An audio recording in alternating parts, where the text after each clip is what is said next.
Assalamualaikum warahmatullahi wabarakatuh. Sehat selalu buat teman-teman semuanya tanpa terkecuali dan dimudahkan di dalam segala aktivitasnya. Amin amin ya robbal alamin. Baik teman-teman, bahwa menarik sekali ternyata ketika Ibu Dr. Sumi Hastri saat diwawancarai oleh kompas.com dalam sebuah YouTube ya, podcast itu menarik sekali. Apa menariknya? Bahwa ternyata Bu Hasti telah mendapatkan petunjuk bahwa pelakunya adalah beliau. Nah, ini luar biasa. Ternyata beliau katakan ini adalah setelah ada vonis. Setelah ada vonis untuk terpidana 20 tahun dan 4 tahun tersebut ya teman-teman. Artinya adalah Ibu Dr. Sumi Hastri memang sudah menduga, sudah memprediksi, sudah mendapatkan banyak petunjuk. Bahkan ia memberikan petunjuk siapa sebenarnya pelakunya.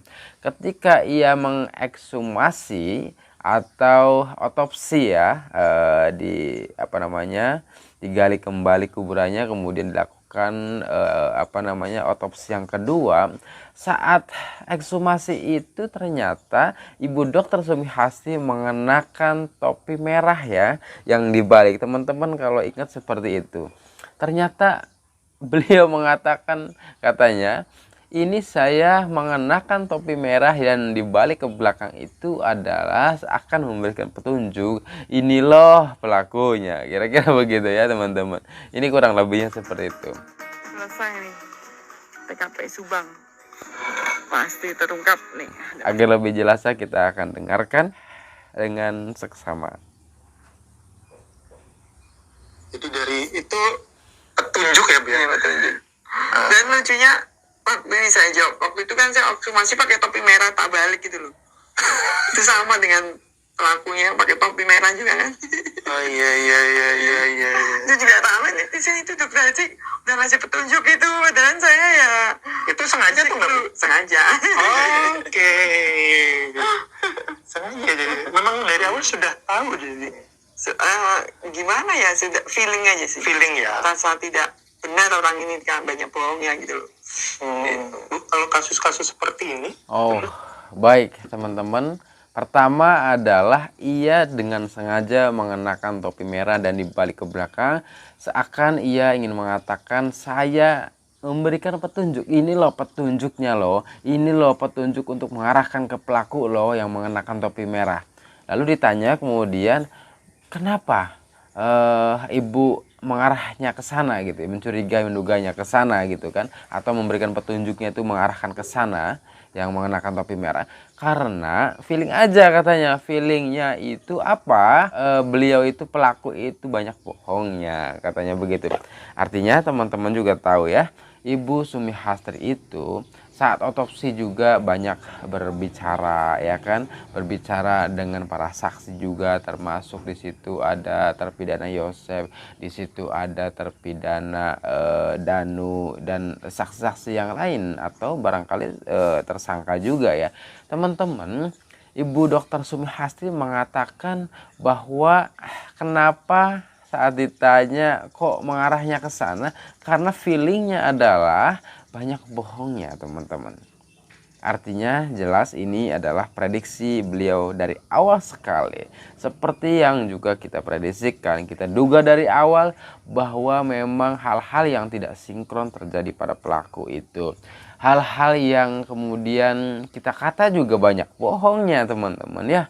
Banyak bohongnya ketika ngomong misalkan tergesa-gesa, ketika ngomong misalkan melotot, ngancem-ngancem dan sebagainya, kemudian menuduh sanasi dan sebagainya, seakan itu adalah bagian daripada framing-framing yang memang diarahkan secara sistematis dan masif kan teman-teman. Jelas memang prediksi kita juga sebagai netizen dari awal bahwa ternyata beliaulah, seperti yang dikatakan Dr. Hastri, adalah pelakunya yang mengenakan topi merah itu ya teman-teman. Kalau kita berbicara Masya Allah sebagai ayah, sebagai suami, kok tega benar sih ya gitu ya. Masya Allah, ini pembunuhan adalah sangat keji dan biadab. Kok ternyata pelakunya adalah bukan orang lain. Nah, ini yang menjadi kekesalan barangkali bahasanya ya, yang ada di dalam diri kita semuanya, bahwa greget gitu loh, kok ya Allah kok bisa terjadi gitu loh. Kalau untuk orang lain mungkin bisa saja, tetapi ke orang yang terdekatnya loh, ayah sekaligus suaminya loh, kok tega ya. Memang satu sisi saya juga mendapatkan ada sebuah bocoran, dan ini juga memang dikatakan oleh saksi sendiri ya, saksi yang mengemuka ya teman-teman, bahwa Pak Yosep itu adalah seperti boneka gitu. Ini bicara pasca kejadian. Pak Yosep itu seperti boneka katanya. Pak Yosep itu ada yang mengatur. Nah, ini saksi luar biasa nih yang bilang begini ya. Ada. Saya juga punya rekamannya. Seperti boneka dan diatur oleh seseorang. Yosep ini pasca kejadian. Nah, siapa itu yang mengatur itu ya teman-teman? Bahkan beliau mengatakan bahwa ada aktor intelektual pasca kejadian, atau hal ini juga kita korelasikan bahwa oh iya, ternyata ada OOJ pasca ya, kan namanya OOJ itu pasca ya teman-teman, bagaimana kasus ini supaya tidak diketemukan, supaya kasus ini mandek ditelan bumi dan sebagainya. Nah, ternyata barangkali awalnya dengan ketakutan yang luar biasa sehingga butuh bantuan orang lain barangkali. Nah, yang mengkomunikasikan semuanya, yang mengkondisikan semuanya ada. Apakah ini adalah korelatif? Yang dimaksud Pak Yosep pasca kejadian itu adalah sebagai boneka, ada aktor intelektualnya. Nah, teman-teman juga bisa memprediksi, bisa menduga, dan bisa mengarahkannya kemana ya teman-teman, bahwa itu real.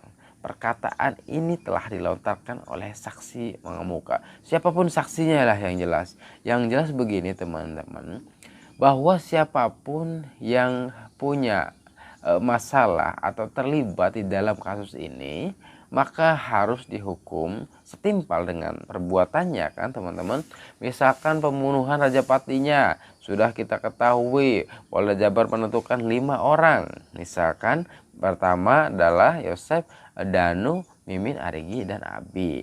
Nah, kemudian biasanya misalkan ada data fiktif, data yang dimanipulasi, baik itu siswanya katanya kosong lah, kemudian ada yang membantah ternyata siswanya ada kok, pembelajarannya juga normal kok seperti sekolah yang lain, padahal aslinya tidak ada, dibuktikan oleh banyak saksi, para guru dan sebagainya. Kemudian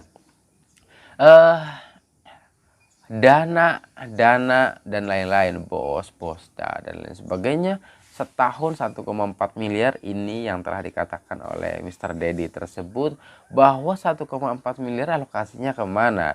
Jangan-jangan yang kita sebut sering kali dalam media itu adalah motor yang nominalnya adalah mahal, bangunan yang sangat mahal, belanja mobil dan lain sebagainya, atau untuk menafkahi yang seharusnya adalah dana-dana itu untuk pendidikan sekolah, fakir, miskin, dan anak-anak itu banyak yang membutuhkan. Itu alokasi yang sebenarnya, tetapi ternyata dialokasikan kepada hal-hal sifatnya pribadi maupun kelompoknya saja. Teman-teman, bahwa yayasan ini kenapa saya setuju harus dibongkar, kita yakin bahwa pencairan dana itu juga harus benar-benar didalami.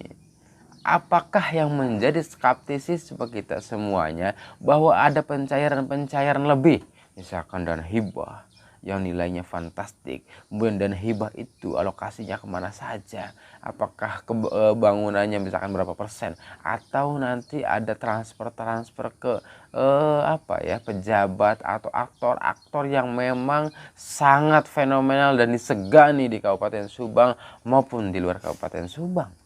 Artinya adalah kita butuh transparansi itu, butuh pengetahuan tentang itu, sehingga kita support Polda Jabar untuk menuntaskan terkait yayasan juga ya teman-teman. bahwa kecurigaan kita ini semua adalah ada dana besar yang memang itu dikucurkan untuk yayasan, dan selama ini dikucurkan banyak, itu arahnya kemana saja, sehingga keingintahuan kita terhadap yayasan itu sangat besar. Apa tujuan kita? Demi kebenaran. Tujuan kita adalah jangan sampai, ini adalah pembelajaran, jangan sampai sebuah yayasan itu diarahkan kepada hal-hal yang negatif pada akhirnya. Seharusnya yayasan itu kan untuk mendidik anak-anak, untuk mensupport pendidikan Indonesia yang lebih baik dan lebih maju dan lain sebagainya. Tapi diarahkan kepada yang negatif, misalkan data fiktif, kemudian kepentingan pribadi dan kelompok saja keuangannya, tidak dialokasikan yang tepat guna dan sebagainya. Ini pembelajarannya.